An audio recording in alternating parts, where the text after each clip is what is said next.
219 News Now is brought to you by the South Shore Line and by Strachan Van Til, making lives easier for 95 years.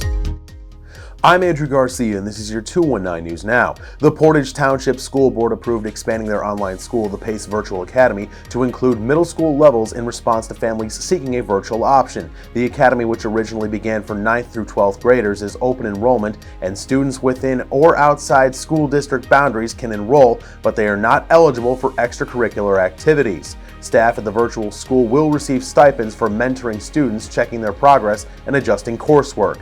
Northwest Indiana residents are set to speak at EPA hearings regarding new rules for steel mills and coke plants with a focus on air pollution standards. The Environmental Integrity Project highlights ongoing Clean Air Act violations by several facilities in the region, while Cleveland Cliffs Burns Harbor plant recently achieved compliance after 3 years. EPA hearings are scheduled for September 3rd and 4th for steel mills and coke plants, including the Sun Coke plant in East Chicago.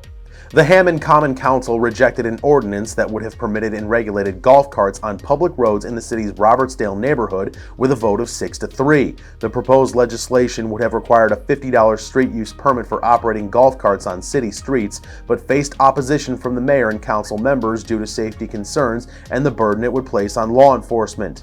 Despite support from some residents and Councilman Mark Kolwinski, the mayor vowed to veto the ordinance if it had passed.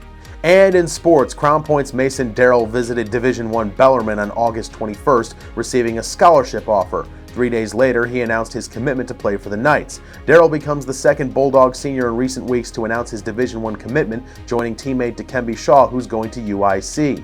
Darrell was a second-team All-Area selection last winter, averaging 14.1 points, 3.2 rebounds, 2.3 assists, and 2.1 steals per game. To read up on more local news and headlines, visit jed-tv.com and nwi-com. I'm Andrew Garcia, and this has been your 219 News Now.